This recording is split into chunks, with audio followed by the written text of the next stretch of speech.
The motion picture you're about to see was filmed by 4 teams of cameramen in more than 120 locations around the world. Scientists representing more than 40 museums and research centers took part in the explorations.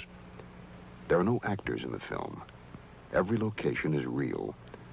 The facts that will be presented are true. This may be the most startling and controversial film you will ever see.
They have been to Earth and left their mark in many ways, in many places.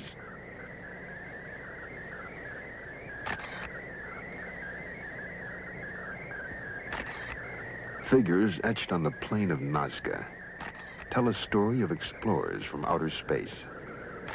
The secret of the story has been learned. The visitors have been here. They have been described in many ways by many men, from primitive drawings to detailed histories, since the beginning of man's stay on Earth until this day. In the Andean mountains of South America, on the deserts of Egypt, in the temples of India, on islands in the Caribbean, the evidence is clear.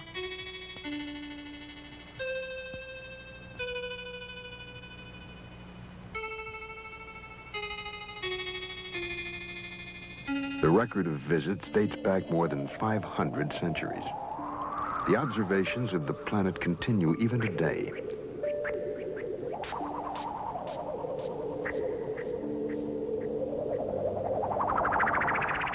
Monuments to the visitors that were created thousands of years ago have been found.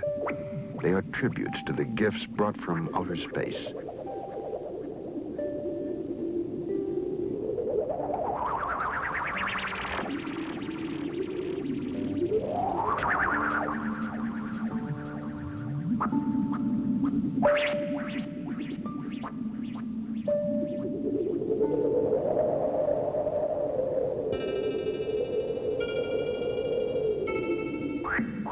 What has been unexplainable can now be explained.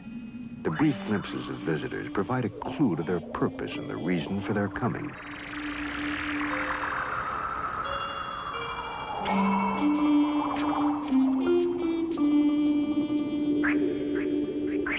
Every law of probability proves that other life exists in the universe.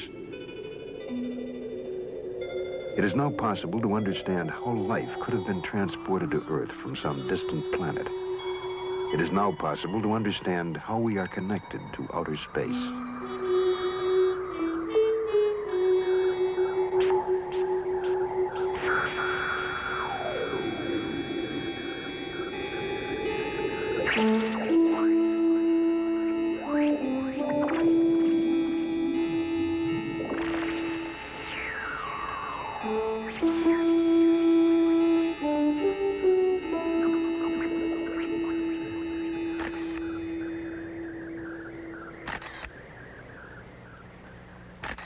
A remarkable prophecy etched in stone predicts the year and the day on which the visitors will return to stay.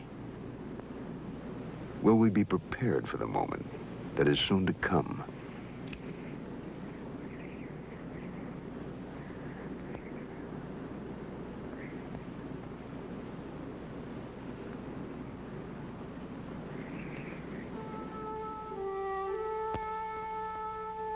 To travel successfully in deep space, man would have to hold the secret of his most precious dream, immortality.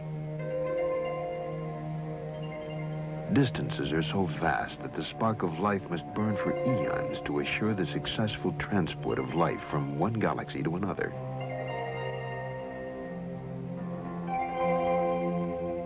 In ancient crypts, it is possible to find suggestions that the secret was known, that a process of sustaining life was once available on Earth.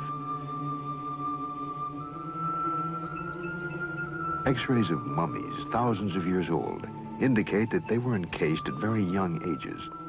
Most were no more than 20 years old.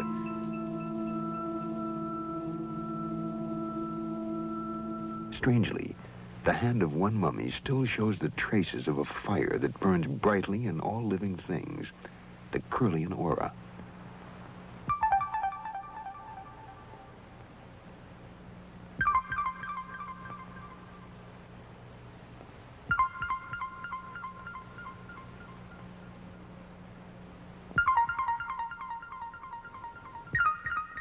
You are witnessing the strange, as yet unexplained event called the Kirlian effect. Its presence has been suspected for years. Only recently could the living spark be photographed.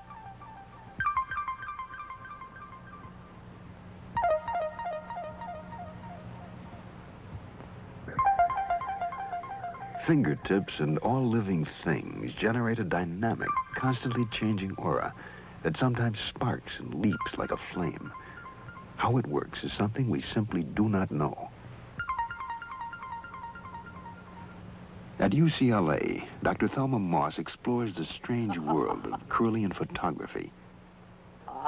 Let's say that there are about 6 different words that we can describe for this effect, depending on who you are. If you are a conventional physicist, you will call it a corona discharge. And that means it's an electrical emanation caused by the current and the voltage going through the object. Recently, at the bottom of the Earth, an international team of scientists plunged their drills deep beneath the surface of the Antarctic continent. The goal was to probe the geologic history of Antarctica.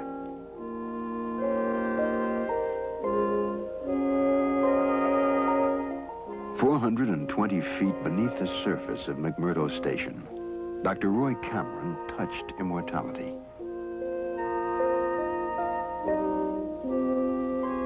In a pinch of earth from the Antarctic depths, Dr. Cameron has found what is unquestionably the oldest living thing ever to inhabit the Earth.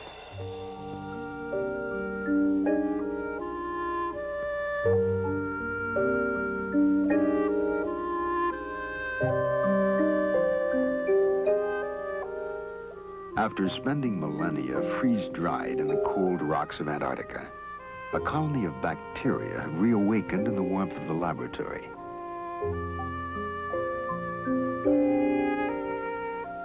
The rocks from which they have come may be as much as 1 million years old.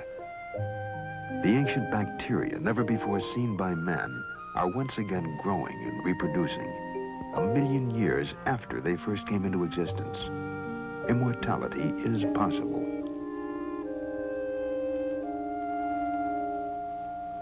Immortality, or something resembling it, is necessary when we consider the vast distances of space that must be crossed to plant life elsewhere in the cosmos. Somewhere in space, there is life. But where? A man counting a number every second of every working day would need a lifetime merely to reach the number 1 billion, a figure which falls 100 times short of the number of stars in our galaxy alone. Somewhere in space, there is a solar system like ours, where life exists. Perhaps it is in the constellation Epsilon Bautes, where a sun is dying, burning itself out. Eons ago, the dying sun would have threatened all life on the second planet of the solar system. Some scientists believe that a space probe was sent from that planet toward the Earth. They believe the probe sent these signals in 1927.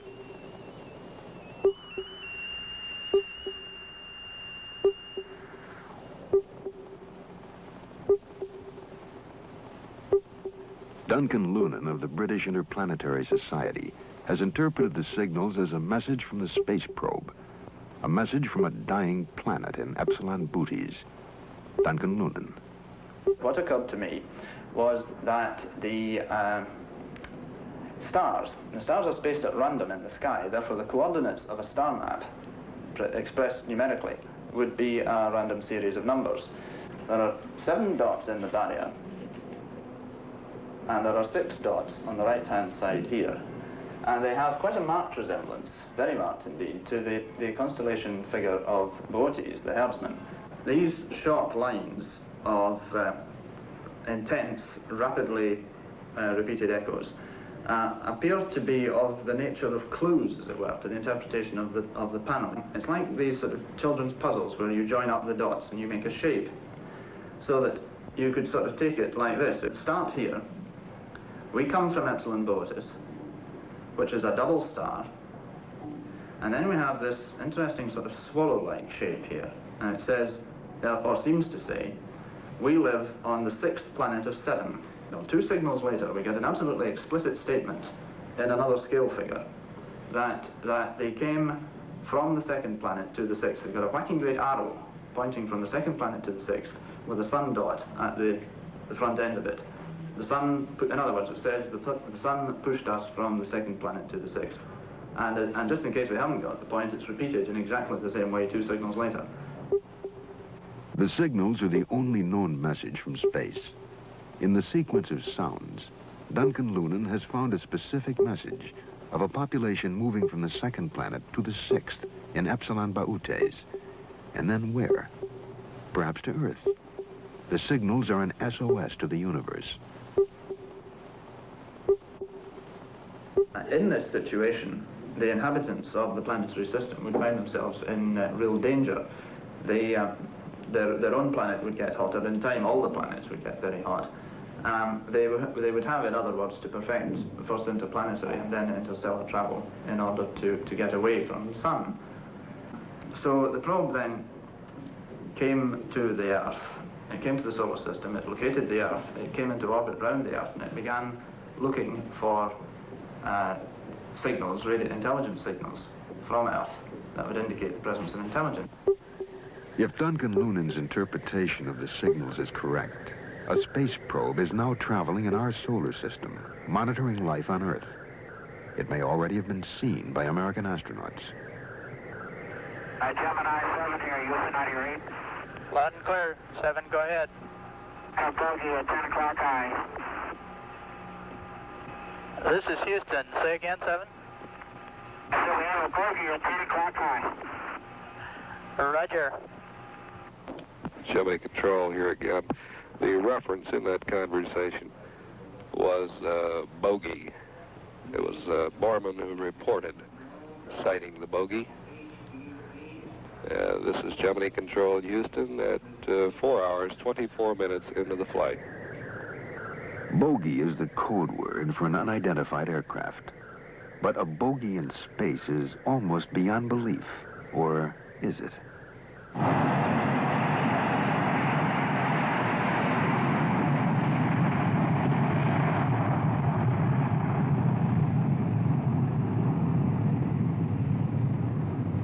During peak hours, the skies over the United States are filled with as many as 100,000 aircraft. They are watched continuously by the best trained, most skilled radar operators in all the world. To them, UFOs are a daily occurrence. NORAD, the North American Defense Command, for example, reports 800 UFOs on radar every month. Most, of course, are eventually explained, but not all. Almost 400 sightings are still carried on the books as unidentified flying objects.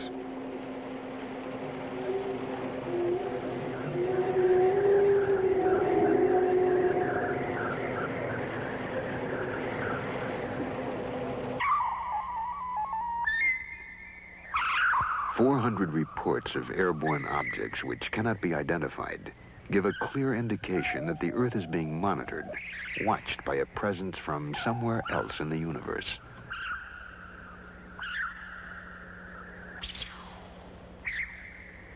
To To an incoming space probe, the solar system is unknown territory that must be charted and searched for evidence of life.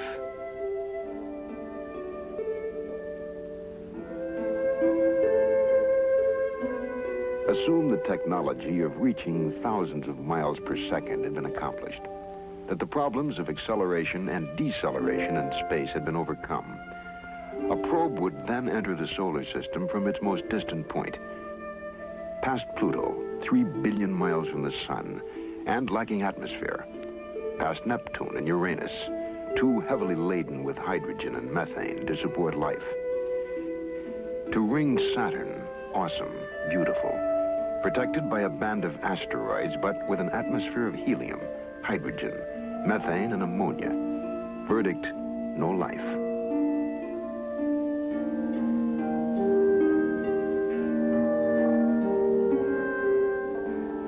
Ahead on the journey lie the most probable planets where life might be sustained.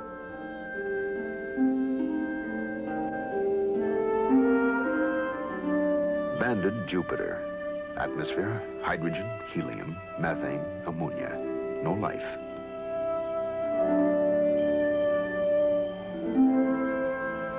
Mars. Distance from Sun, 142 million miles. Diameter, 4,200 miles. Atmosphere, carbon dioxide, carbon monoxide, argon. Probable life. Mars. Life potential, close-up survey. Planetary atmosphere, thin. Water present in small quantities. All life forms designated primitive. Existence marginal.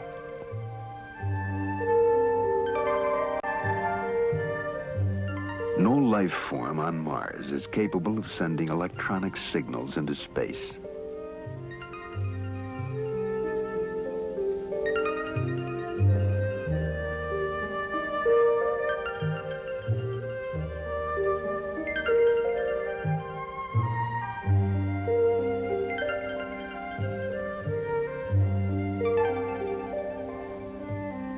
No, if there is intelligent life in this system, it must be on the third planet, the blue world called Earth.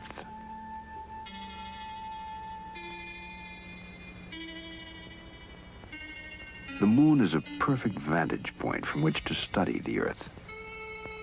Only 250,000 miles away, the explorers could keep a close watch on the blue planet. The moon is now familiar territory after 6 successful manned landings. But our detailed knowledge is limited to 6 specific locations. Each has told us something new, something we did not know before. The moon is different from the Earth, and clearly was not torn from it, as many scientists once thought.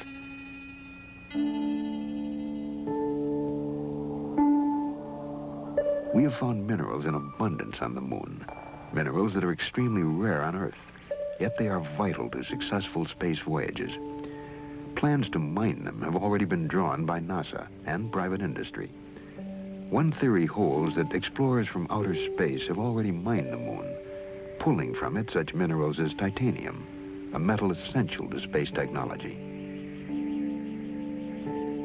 It is unfortunate that we can no longer afford to explore the lunar surface, for it is just barely possible that somewhere on the moon are the traces of previous explorers.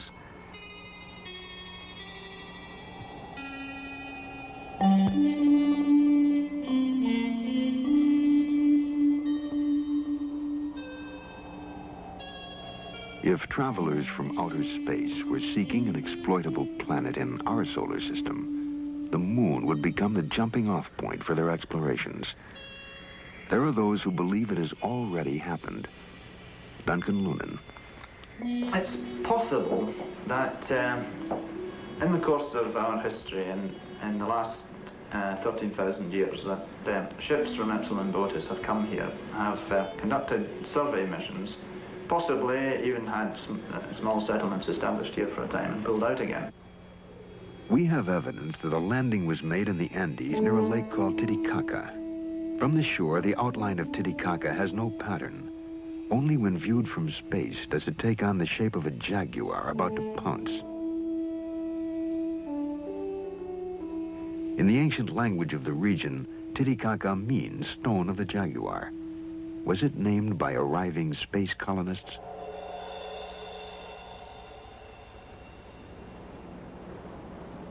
An arid mesa called the Altiplano fringes Lake Titicaca. On the barren, wind-swept plain, the air is thin and corn does not grow. It is a harsh environment, yet there is reason to believe that here, long ago, Earth Base 1 was established. Earth Base 1, a starting point on a new world, a place to practice such advanced technologies as planetary and biological engineering. Most of the traces of Earth Base 1 have been obliterated.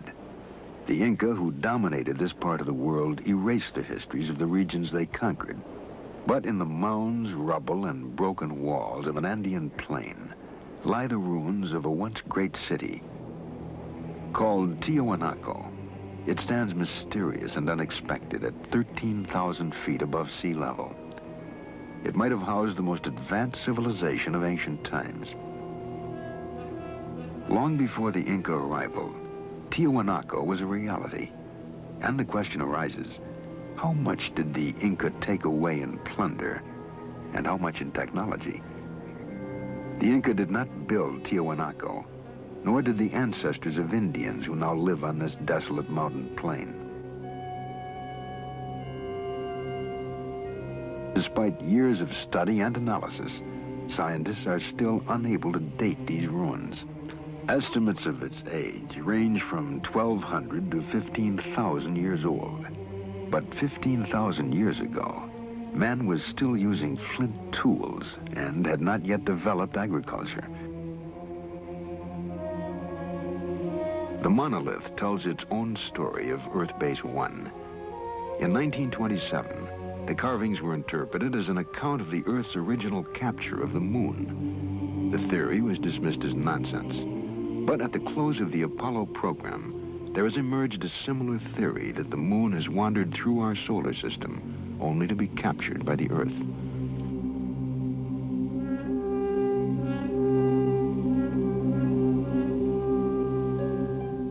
Of all the mysteries at Tiwanaku, none looms quite as large as a monolithic archway called the Gate of the Sun. Cut from a single block of andesite, it weighs at least 10 tons. No one knows how it was transported or what tools were used to carve the mysterious figures that run across its face. For the carefully chiseled lines depict birds that never flew in the skies above the Earth. A record in stone that we cannot read, except for one intriguing feature, the eyes, which form a part of still another creature. Figures barely discernible, but nonetheless familiar to us as space-helmeted astronauts. No less mysterious are the eyes of the god atop the arch. 2 tears are deeply etched into his cheeks. And no one can say why the sun god of Tiwanaku weeps. And so it stands, a brooding, mysterious ruin atop a desolate mountain plateau, 13,000 feet in the air. Was it built by those who came to make a new home of planet Earth? 300 miles away, on another plain, lie the strange lines of Nazca. From ground level, the lines are very shallow scratches, barely 4 inches deep. Yet they have remained intact for thousands of years. No wind blows across the plain. No rain washes away the marks. Whoever drew the lines knew they would remain. The plain is in effect a giant permanent blackboard, readable only from the air above. It was designed for incoming alien explorers. It may still serve the same function.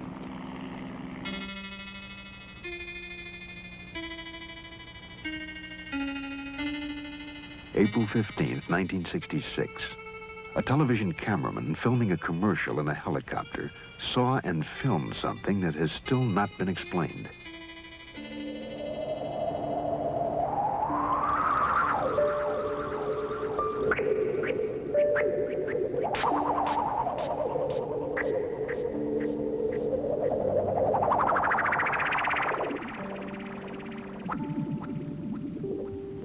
There have been other sightings. April 2nd, 1966. A Melbourne, Australia businessman photographed an object hovering in the sky.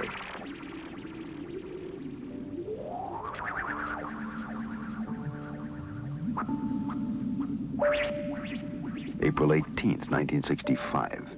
A small metallic object buzzed the ground south of Albuquerque, New Mexico.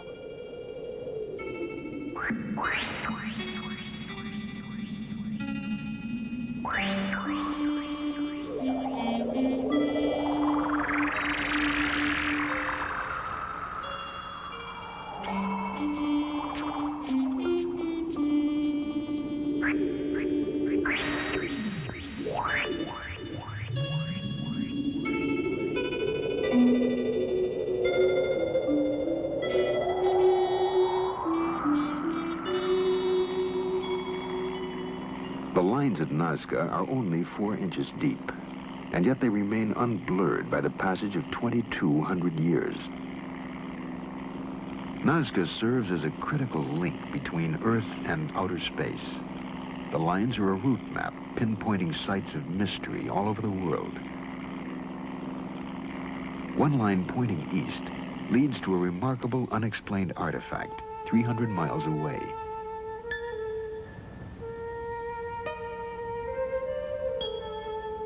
Someone built Sacsayhuaman, a megalithic fortress in the Andes. Who and why is a mystery.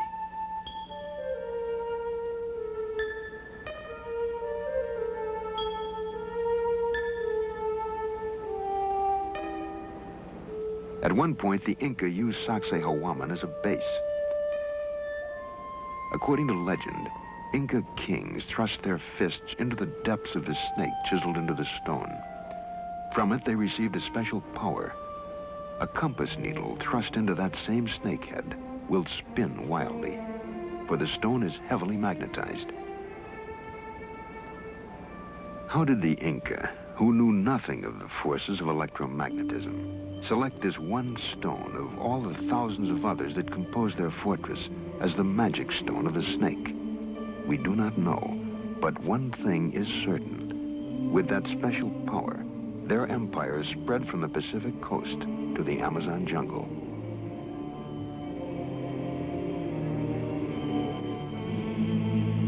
The Inca knew nothing of the wheel, and yet their roads are still in use today.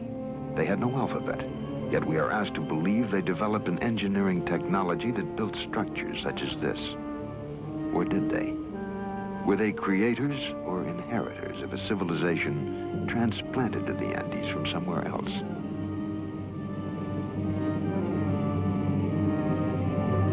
Sacsayhuaman is built of enormous blocks of stone, cut and beveled to fit together with micrometer accuracy. No one has even a clue as to how these blocks, some weighing more than 100 tons, were quarried, shaped, transported, and set into place.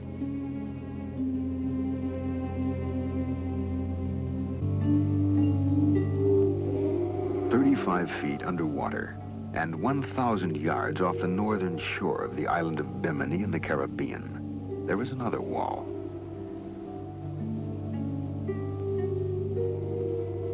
There is absolutely no indication of who might have built it, but the huge blocks bear a striking resemblance to the masonry of the Incas.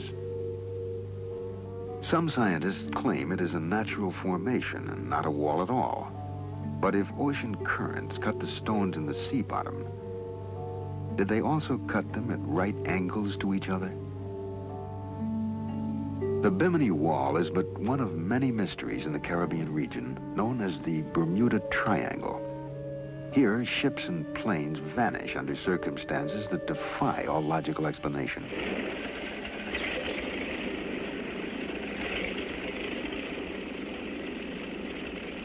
Just after the close of World War II, in December 1945, 5 Navy fighter planes vanished without a trace, leaving a mystery that remains unanswered today.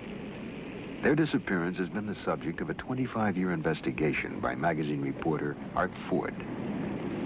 Well, a routine naval air patrol took off from the Fort Lauderdale Naval Air Station 5 planes, 14 crew members, 5 different radios.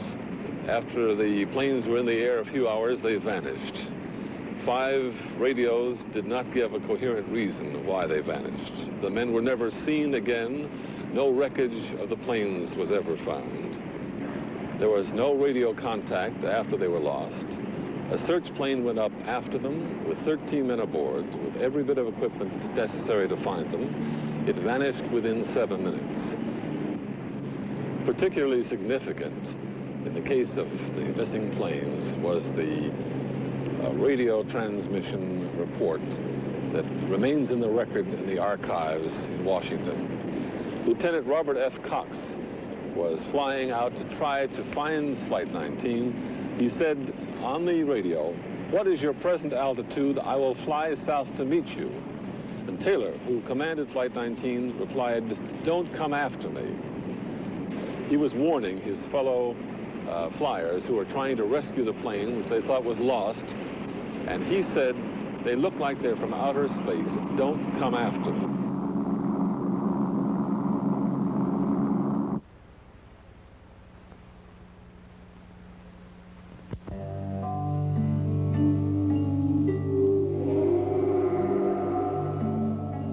On March 5th, 1918, the USS Cyclops entered the Bermuda Triangle. A coal-carrying cargo ship, she had a crew of 309 officers and men. The British liner Vestris reported that she'd heard a radio signal from the Cyclops, indicating weather fair and clear.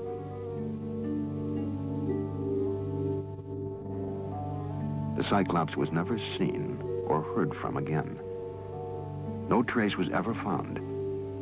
10 years later, in 1928, the liner Vestris also disappeared without a trace. Proteus, the sister ship of Cyclops, disappeared in the Bermuda Triangle between November 23rd and December 10th, 1941. She was carrying a cargo of bauxite. Like Cyclops, no trace was ever found.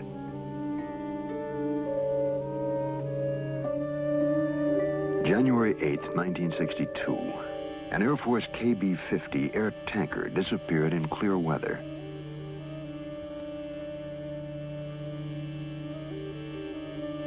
No trace of the plane or its 8 crewmen has ever been found. More than 100 ships and airplanes have been lost in the Bermuda Triangle, taking with them 1,000 lives. There is no explanation for the disappearances that have taken place in clear weather and calm seas. Is this the corridor to outer space? Did the first colonists plant a homing device, a navigational aid, under these waters? A beacon for spacecraft to home in on that somehow interferes with our own navigational devices.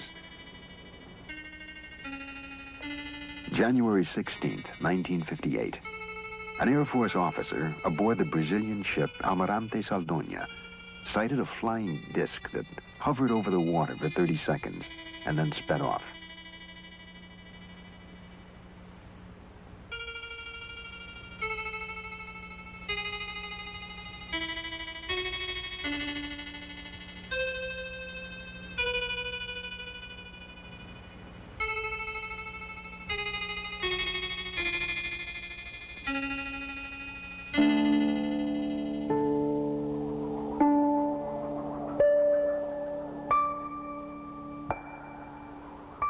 January 13th, 1967.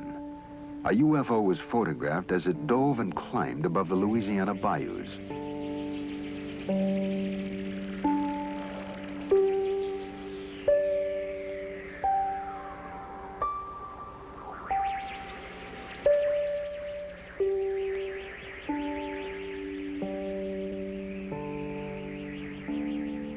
Were these and other UFOs homing in on the Triangle Beacon?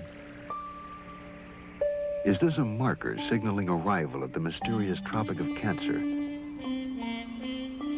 It is a line that circles the globe, touching in turn all of the places where a colony planted on Earth might have taken root.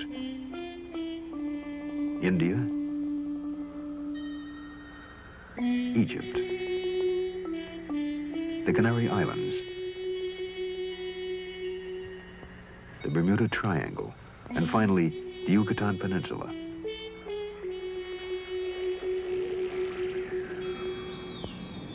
The deep jungles of Central America make an ideal hiding place for a colony cut off from its home planet. To this day, the steaming, malaria-ridden lowlands of the Yucatan Peninsula remain largely unexplored. Yet this is the home of the most mysterious people on Earth, the Mayans.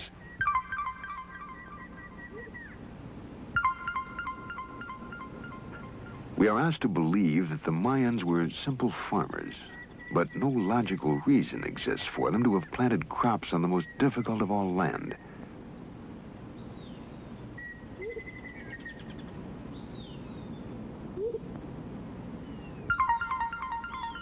No, the Mayans came here not to farm, but to hide.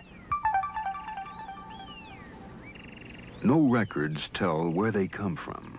No evidence explains where they have gone. Only citadels like Uxmal stand to remind us of a people markedly different from any other race on Earth. A brilliant civilization grew and flourished in absolute isolation, seeming fearful of contact with other people on Earth. Priests were the repository of all Mayan knowledge. They alone possessed a secret language, distinct from that used by the rest of the people. A language they brought from somewhere else and jealously preserved.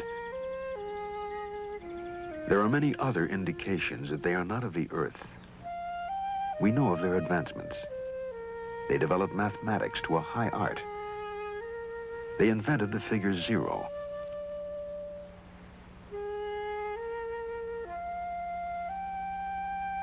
They developed a calendar so exact, our modern astronomical devices have improved upon it by only 17 seconds out of an entire year.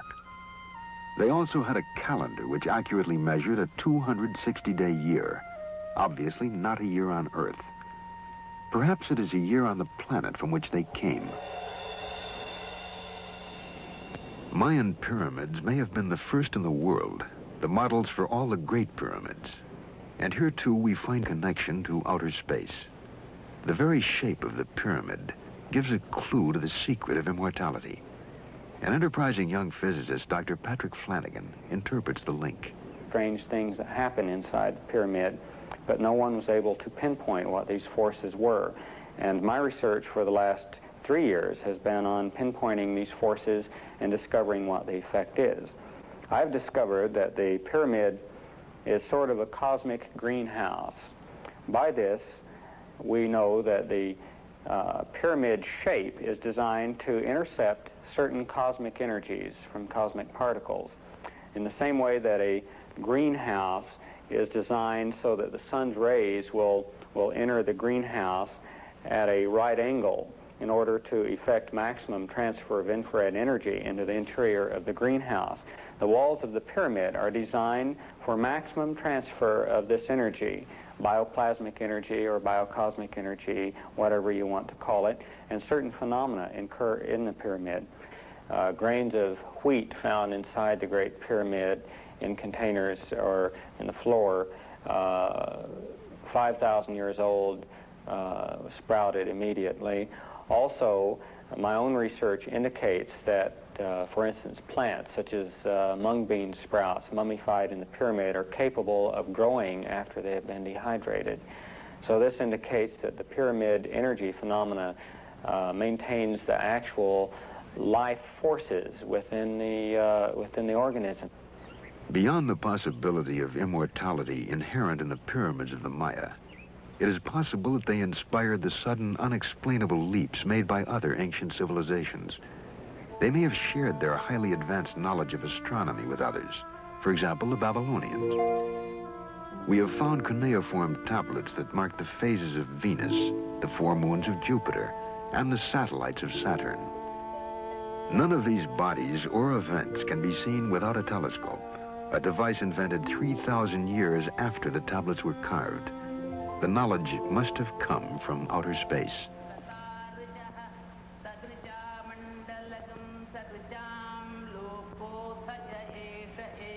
Throughout the world, there are references to interplanetary travel.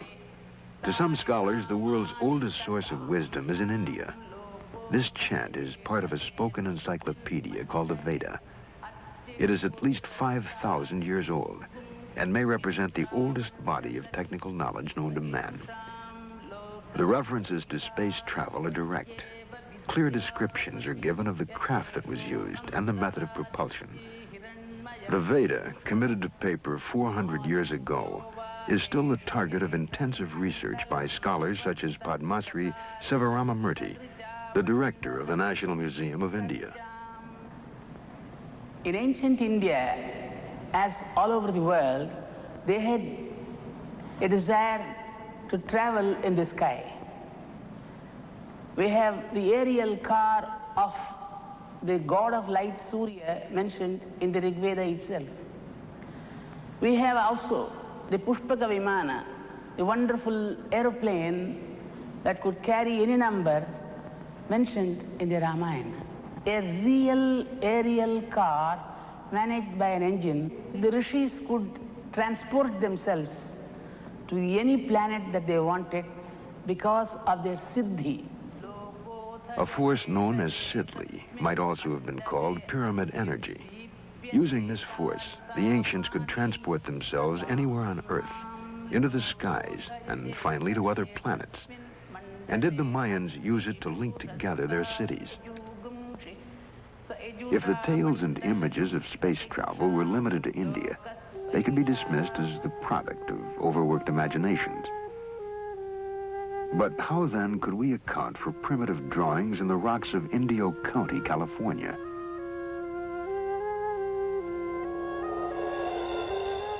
In the 20th century, we accept the existence of spacecraft. What event could possibly have inspired this 14,000-year-old drawing of a spaceship landing on the Earth? On a rocky plain in the Andes called Toro Muerto, hundreds of petroglyphs depict the same scene.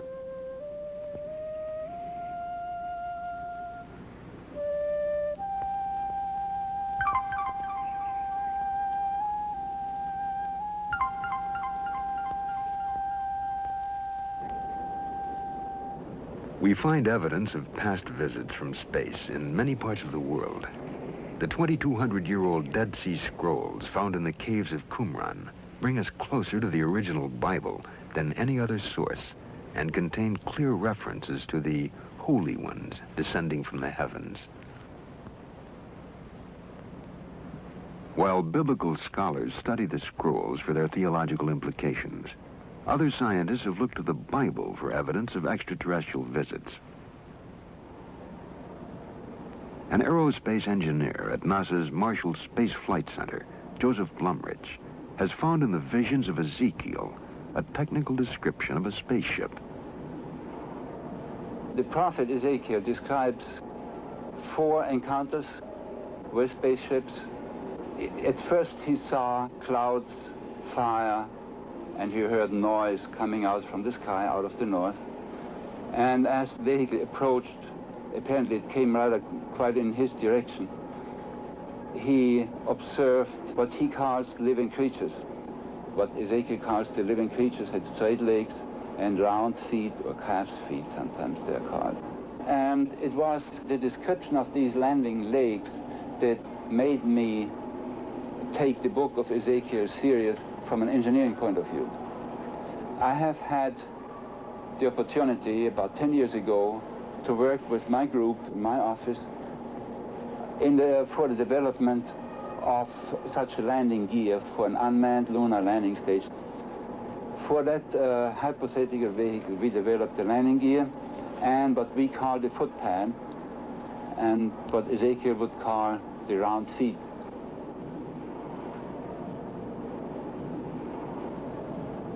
Translating Ezekiel into engineering terms, Mr. Blumrich had these artist sketches made of a landing vehicle supported by 4 helicopter units. One of the interesting examples of Ezekiel's ability to observe and to describe are the faces he sees on these living creatures. What they actually are is quite interesting. Some helicopters, in particular in this case this one, needs protection, just some hood around to protect them against dust or weather and so on. They may have the distinct appearance of faces.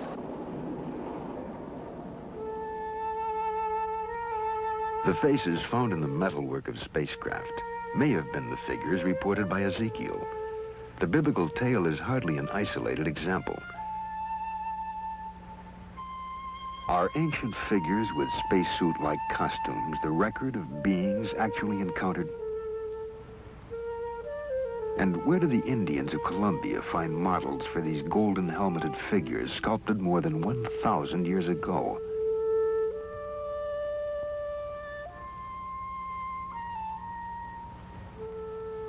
The same people molded these golden objects, which look startlingly like a modern delta-wing jet fighter plane.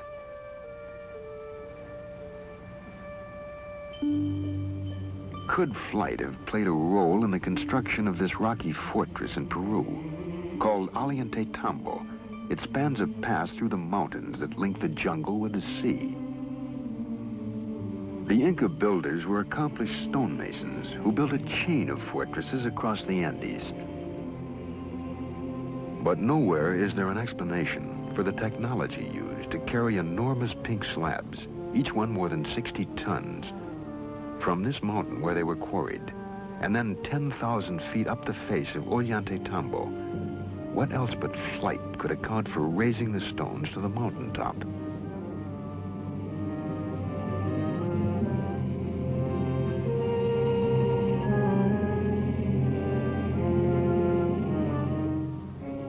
An iron pillar was forged 1,700 years ago in India. It confounds the laws of metallurgy. Too large to have been forged in one piece so long ago, it is rust-free after 1,700 years. The bead is turquoise, another extremely hard gemstone. It is 1,700 years old and was probably part of a necklace or bracelet. The hole in each bead has a diameter of 0.19 millimeters.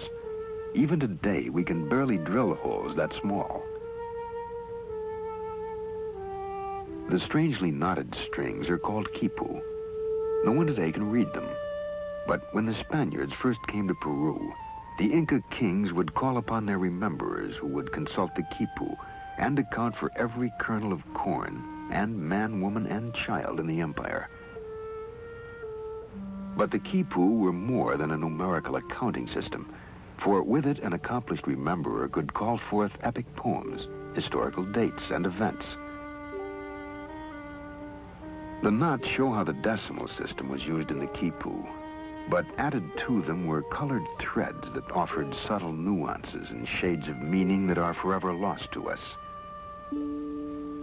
So sophisticated was the quipu, however, that some investigators believe it was the Inca version of a computer punch card.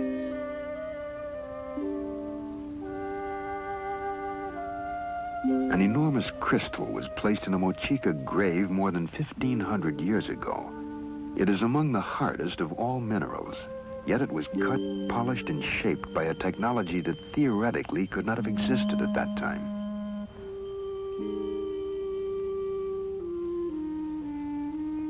Other hands carved this skull. The British Museum calls it 15th century Aztec. But why would the Aztecs, who never created naturalistic art, suddenly render in crystal a skull?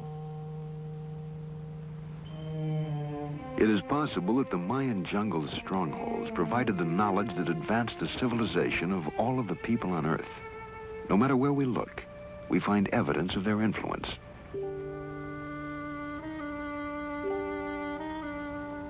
How else can we explain a 700-year-old transplant of a rust-free iron tooth? Found in a Peruvian grave, it seemingly is as functional as any modern dental prosthesis. Other graves yield the suggestion that the ancient Peruvians were accomplished neurosurgeons. At the Cuzco Archaeological Museum, Dr. Fernando Caballesas, professor of neurosurgery at the University of San Marcos, demonstrates. These skulls here are just a very small sample of the tremendous amount of skulls that were found in the graves of the ancient Peruvians. I think that all in all, we have studied more than 10,000 skulls that have been unearthed. Now, these are some of the instruments that they used. This is called the tumi knife, which was used this way just to open the scalp.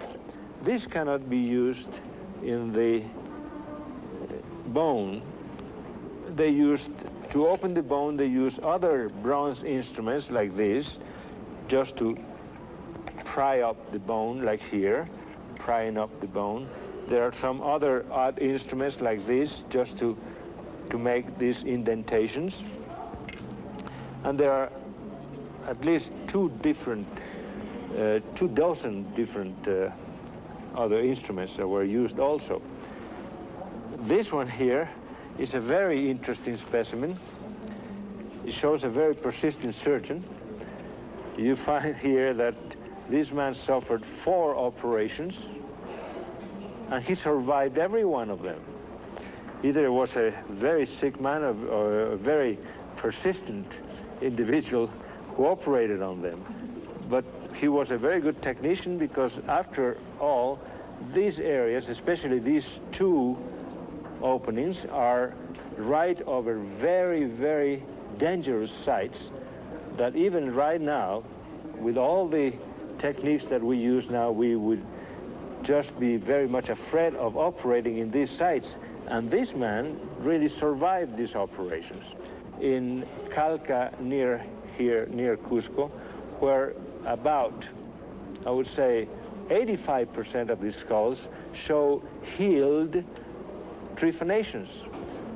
85% of survivals from skull operations is a pretty good and excellent result.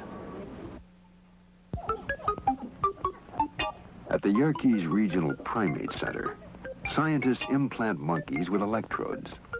The experiment stimulates the brain with radio waves and thereby controls behavior.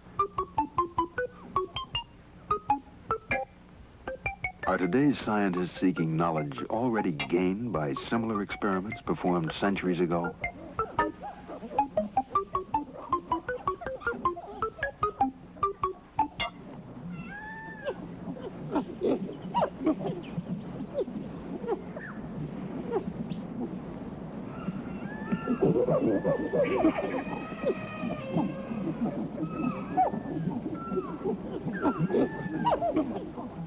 The monkey house of any zoo provides us with a great deal of fun. But occasionally our laughter is accompanied by an uncomfortable feeling. We're not too different from the apes. With them we share common blood groups, a similar anatomy, and perhaps 1 billion or more years ago, a common ancestor.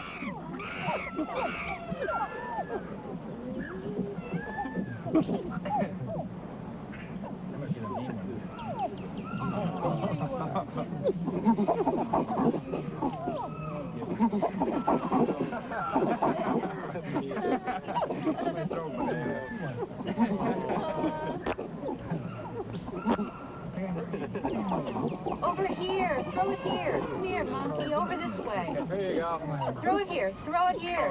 Hey, over this way, come on. Sometime in the distant past, the links between man and ape were snapped by an event that forever changed the course of our evolution. But no one knows exactly what took place.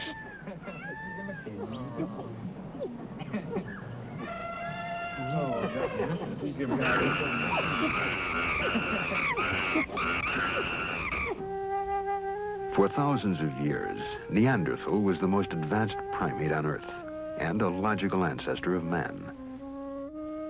But Neanderthal suddenly disappeared 35,000 years ago, and now a new creature appeared, Cro-Magnon. Suddenly, he began to walk the Earth. We are his descendants, and it is possible that he arrived from outer space.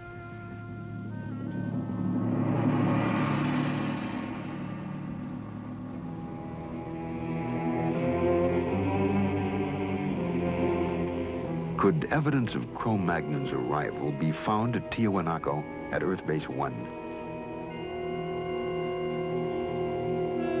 On the walls are heads, giving to an ancient temple the same feeling as a modern-day anthropological museum.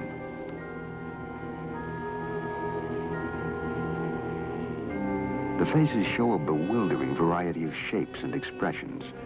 Some are familiar, others alien, a range that covers the racial spectrum of man. Are these, then, experimental designs for man?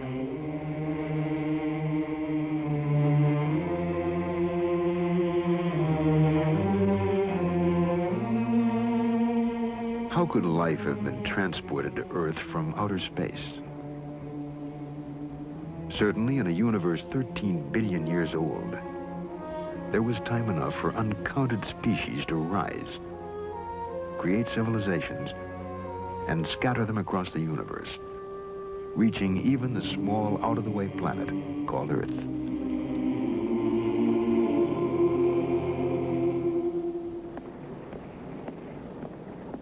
Dr. Leslie Orgel is a biologist at the Salk Institute in California. He and Nobel Prize winner Sir Francis Crick developed the theory of directed panspermia, the idea that life on Earth was sent here by a superior civilization. Dr. Orgel. In the 19th century, there were two theories about how life could have got to the Earth from outside. One theory, which was due to Lord Kelvin in England, said that life arrived as a spore carried on a meteorite. And the other theory, which was popularized by Arrhenius in Sweden, suggested that a spore could have been blown directly from a planet on another solar system all the way to the Earth. Now, in the last 10 or 20 years, it's become more and more clear that these theories just won't work, that a spore coming from outer space would be destroyed by radiation long before it got here, and a meteorite probably could never escape from another solar system. Now, directed panspermia is a sort of last attempt to resurrect the theory that life could have come here from elsewhere, and the notion is that maybe life was deliberately sent here by a technological society on some other planet, probably in our own galaxy.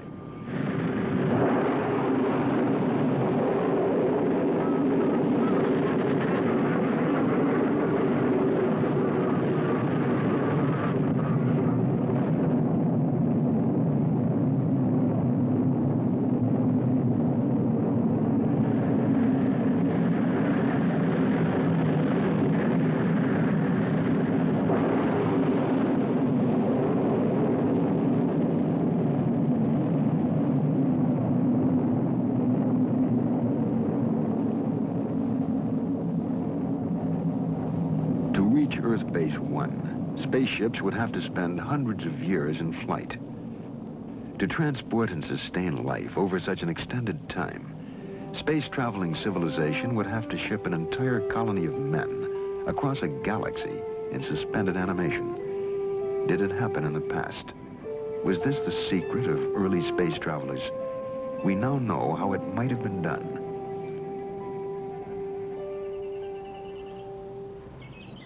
The method is called interspecies embryo transplantation. It was developed here at the Worcester Foundation for Experimental Biology by Dr. M.C. Chang. In 1952, Dr. Chang took a number of fertilized eggs from the womb of a rabbit and carried them to England. There, the eggs were implanted in the womb of another rabbit, where they came to term. The offspring, in turn, became pregnant. Their fertilized eggs were then taken from England and implanted in the Worcester rabbits. The Worcester colony is now composed of the descendants of that first embryo implantation. Some just like this, then put into the test tube. So I put those rabbit's egg into those tubes and put into a flask and bring back, then transplant those. By reaching into the heart of the cell, scientists are challenging our traditional concepts of life and morality. Yet, faced with the threat of extinction, a species capable of finding its salvation in an advanced biotechnology, would surely seize the opportunity. I think it's possible to transport human eggs from one planet to another planet. Our own biotechnology has made of the rabbit a container in which entire herds of cattle, flocks of sheep, and other animals are shipped around the world. At the Wayne State Medical Center in Detroit, Dr. E.S.E. Hoffes has just received a rabbit from South America. It carries embryonic additions to his colony of research monkeys.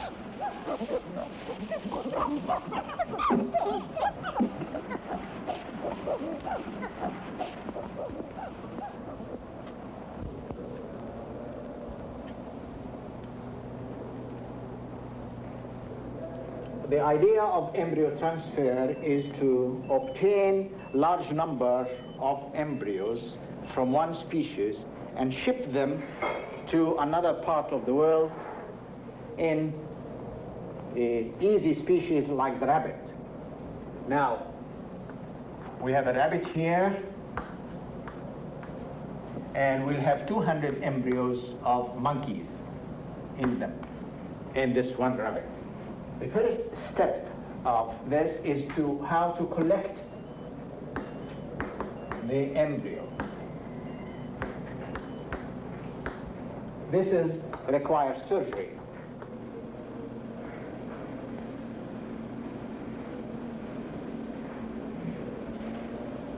It's going in the lumen, which is very good. It's a very good stylet.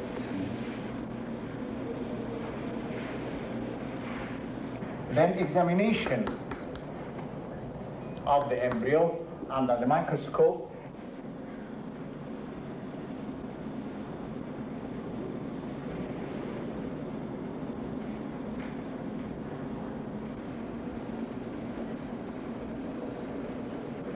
And then the transfer of the embryo into another species.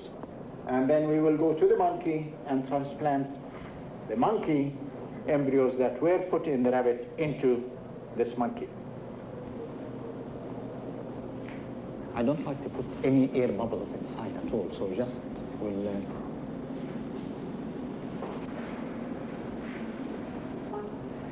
And I think this is ready to go to the colony.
A colony of cells lives in the bottle.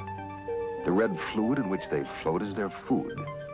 Tissue cultures such as this have supported colonies of the same cells for more than 50 years. In the same manner, a colony of fertilized human eggs, or embryos, might be kept alive during the long journey between the stars. Periodically, several embryos would be implanted into female crew members, be born, grow, and take their place in the crew, caring for the embryo colony that would one day be planted on a new world, light years from their home planet. In just such a fashion, a rocket might have crossed the reaches of open space and brought to Earth an embryonic colony destined to become the ancestors of men.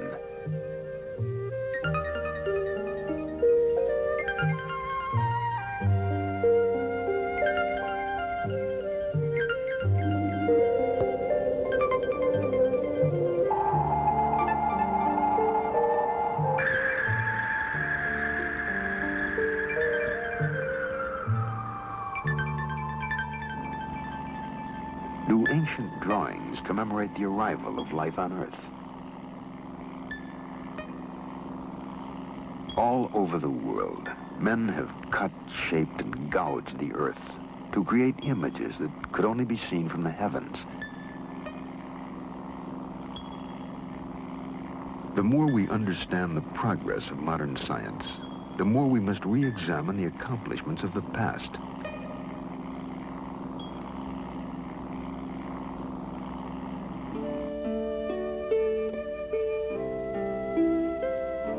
The ancient Egyptians built an incredible complex of temples that were in reality astronomical observatories. The temple of Amun-Ra, the sun god and creator, is aligned so that its axis points directly to the sun at the moment of the midwinter solstice.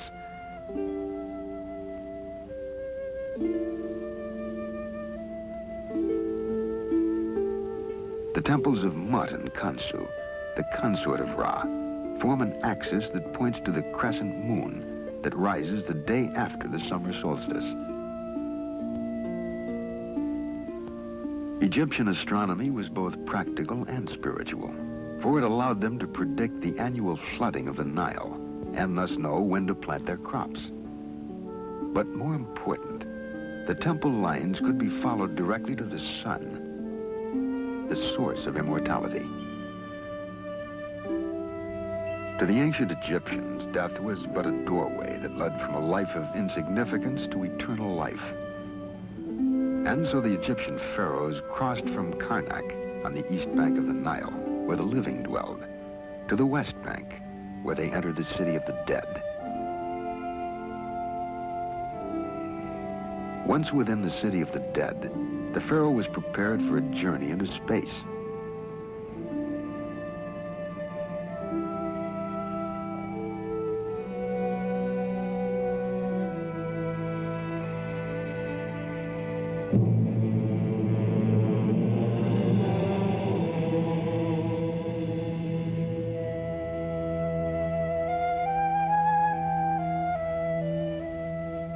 In the light of present-day knowledge, the ancient Egyptian art of mummification seems an echo of modern-day preparations for space travel. The Egyptians believed that two spirits remained with a man after death. The second spirit, the Ba, was the space traveler. Each night, the Ba left the body and traveled with the sun through space until it returned to light the world again.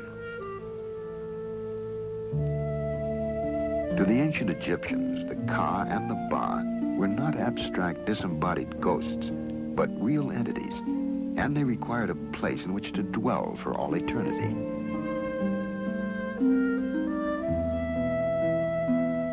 The burial tombs of the pharaohs were therefore far more elaborate and more richly decorated than any of the palaces in which they reigned during life. The death rites of the Egyptians may well have been imitations of an event they had been told of or witnessed, the preparations for a real voyage into space.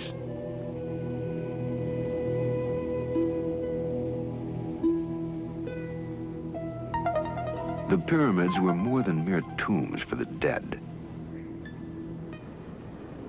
The Great Pyramid of Cheops is an almanac that measures the days of the year, the circumference of the Earth, and the distance to the sun.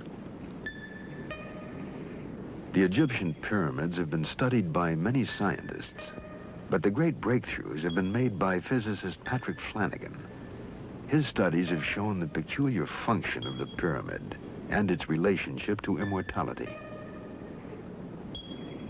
It's very possible that the Great Pyramid of Giza was constructed by a race of scientists having far superior knowledge to our own. The fact that the Great Pyramid is level over an area of 14 acres within 1/2 of an inch and is the world's most accurately aligned building to true north, and the fact that it incorporates higher mathematics in its very design, indicate that a superior race designed the Great Pyramid. Now, when we ask why, is there a possibility, for instance, that the Great Pyramid is some kind of space beacon? Well, this may be very possible, that the Great Pyramid is some kind of beacon, homing beacon for spaceships. This possibility exists due to the fact that even with our most powerful radio telescopes, we have been unable to detect any kind of communications going on in outer space, and yet UFO sightings indicate that there is activity in outer space. Therefore, the UFOs must be using another form of energy to communicate by, and it's very possible that the energy phenomena associated with the pyramid is the energy used for communications by UFOs. It's very possible that pyramid energy could be used to preserve tissues over extended period of time, such as on long space travel, or for preserving tissues for cloning purposes, for future cell regeneration. The pyramid's phenomenal ability, or the pyramid energy ability to mummify food so completely with no destruction of the tissue, indicates that it would be a very valuable natural source of preservative energy for cloning purposes, or for preserving anything, any cell structures for an extended period of time. And so for thousands of years, the mummified body tissues of the pharaohs rested near the pyramids, along with an exact record of every day spent on Earth. Detailed diaries. Why? Had Egyptian priests been told that reincarnation of a body was possible if its cells were preserved? The diary would then serve as a coded memory for a new body. Immortality would then depend on the pyramid shape, a form whose beginnings are seen at Earth Base 1. At Tiahuanaco, Earth Base 1, a mound of dirt covers the foundation of an enormous pyramid, more than 15,000 years old. At virtually every site of ancient mysteries, a pyramid can be found. In Teotihuacan, a Mayan stronghold, there stands another perfectly aligned pyramid. More than a storehouse of mathematical data, it concentrates biocosmic energy, a force that the Mayans may have used to create infinite life. Today's science is just beginning to understand how it can be utilized.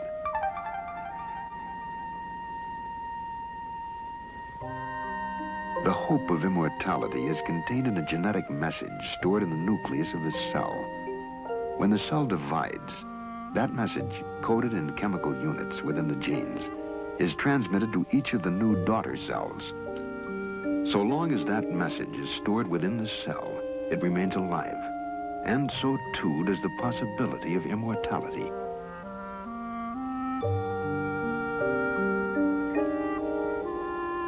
In the life cycle of the axolotl, a prehistoric-seeming creature named for the Aztec god of death and resurrection, scientists have found a form of immortality. At the University of Indiana, Dr. Janice Brothers uses the cells of one axolotl to create others, exact duplicates that are in every respect identical to the cell donors. The process is called cloning, and it makes theoretically possible the creation of an army of identical creatures with exactly the same physical and genetic features and capabilities. Eggs are collected from a white axolotl. If fertilized normally, the eggs would divide into a number of new, different axolotls, sharing as their one common trait, the white skin color. But these eggs are destined to serve only as carriers, mere biological putty containing no genetic message of their own. The egg nucleus is destroyed. It can no longer be fertilized and develop in the normal manner. It can no longer provide any genetic instructions to the individual that will develop from it.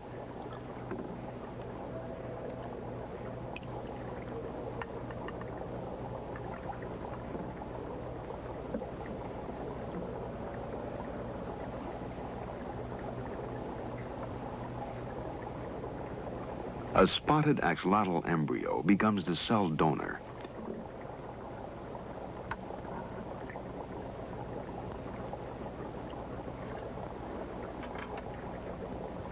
Carefully, the nucleus of a single cell that carries the genetic information is teased free and pulled into the pipette. It'll provide all the instructions needed to create a new individual.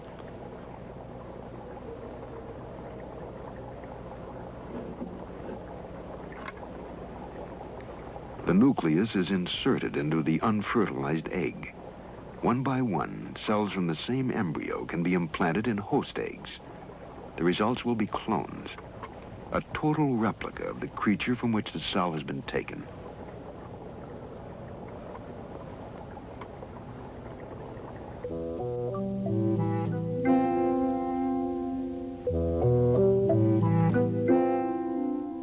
Each of the eggs carries the same genetic instructions and will develop into carbon copies of each other, clones of identical axolotls.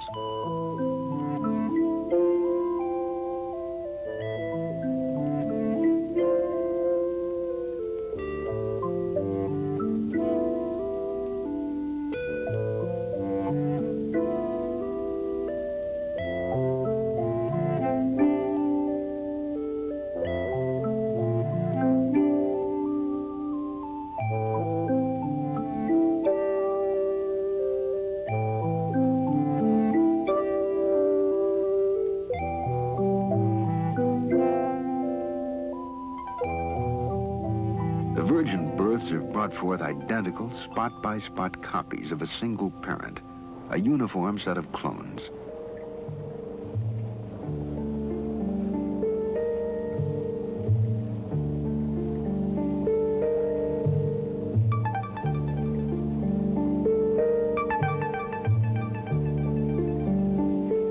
Full-grown, each axolotl looms like the prehistoric monsters that roamed the earth during the age of the dinosaurs. But these creatures are so far removed from that time as to be of another world, for they are clones, exact copies of each other.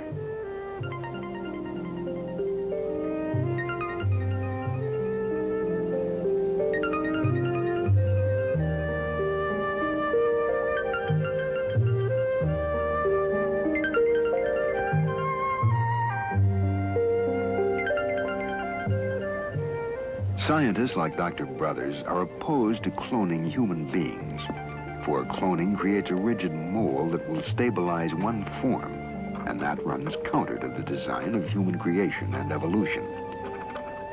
For only in our genetic variety have we gained the traits needed to survive the changes in the earthly environment, and perhaps also those we shall find on the alien unknown worlds of space.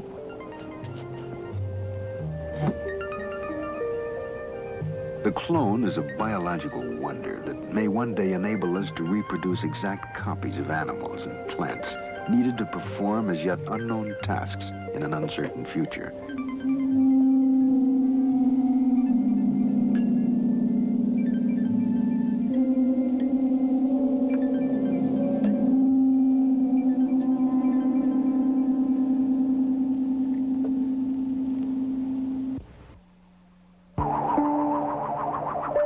The evidence is sometimes dim, often subject to different interpretations, but somehow the idea persists. The Earth has been visited before and will be again. The question remains, how will we communicate with the visitors?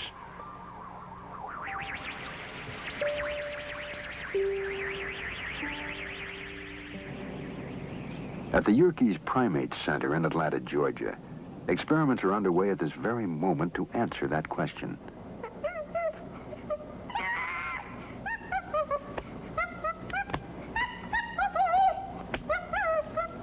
This is Lana. She lives in a plastic cage with a computer.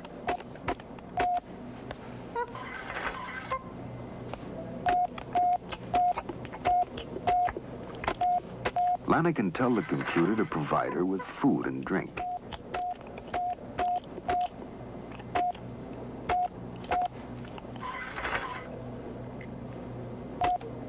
The symbols are abstract, not pictures of real objects. And by using them, Lana is in reality using language as well as any human being. To get beyond the confines of her plastic-walled world, Lana tells the computer to open the window.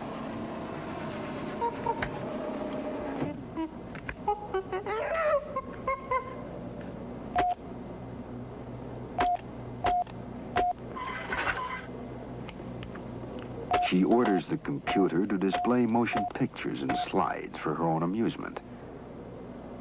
But more important, Lana can use the computer to talk to the scientists and technicians at Yerkes. One of Lana's favorite conversation partners is Tim Gill.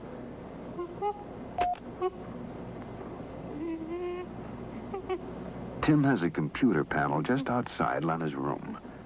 They talk to each other through the computer.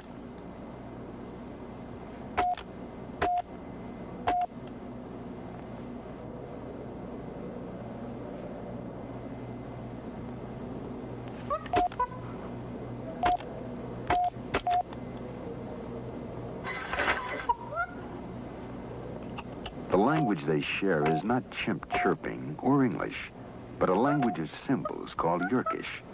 It was designed by Dr. Ernst von Klauserfeld. You have a breakdown of it here, a partial breakdown for all the requests that Lana can use. Please is a marker that tells that what is coming is going to be a request. Machine and Tim are two active agents. In the case of machine, there are two activities, giving and making. Giving has a number of objects. One of them would be piece of apple. It could also be piece of banana. If the machine is making something, it can't make a piece of apple. It can't make a piece of banana or an M&M. It can only make a slide, or it can make the window open.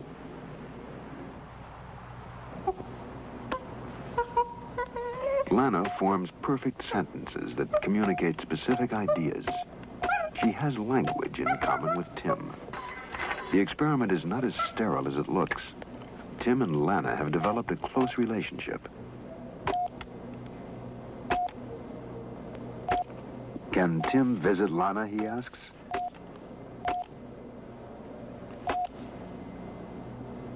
Yes.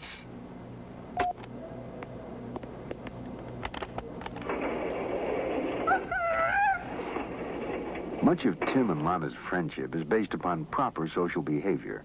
Proper, that is, in chimpanzee society. And so Tim asks, can Tim groom Lana?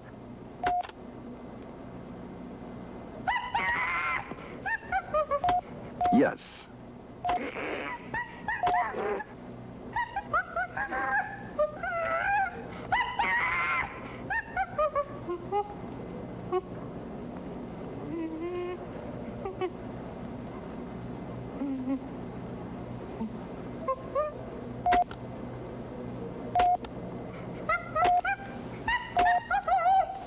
Will Lana groom Tim?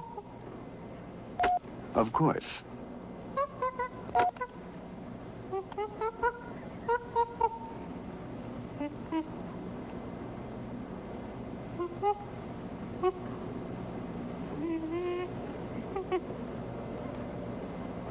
It's not yet Planet of the Apes, but Lana has demonstrated the ability to utilize man's most sophisticated tool, the computer, and his most important intellectual attainment, language. We can learn a great deal from this experiment, for anyone reaching the Earth from the deep recesses of space may occupy about the same position on the intelligence scale relative to us as we do in relation to Lana. But it also means that we have found at least one means of communicating with a totally alien species.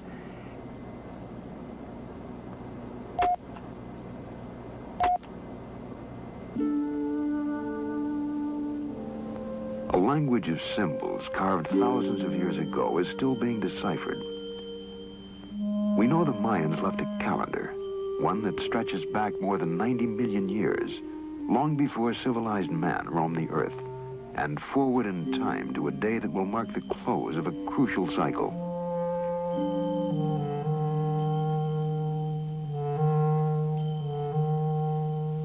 An inscription tells us that the modern period will end December 24th, 2011 AD. We may presume that they were computing the length of a space voyage and marking the exact date of return.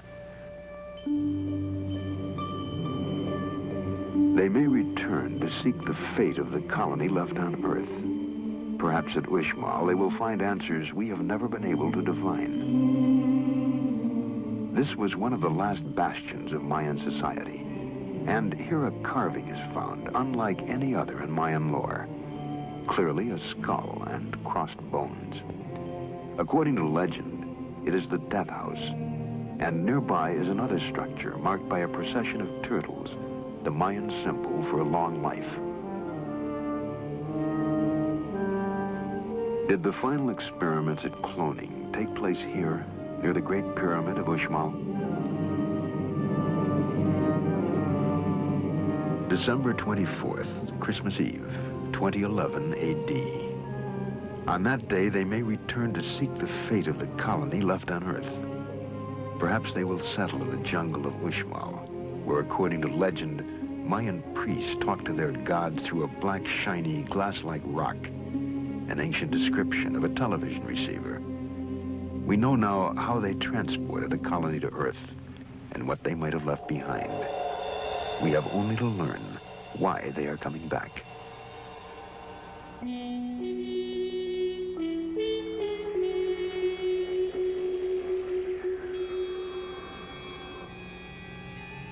Mm-hmm.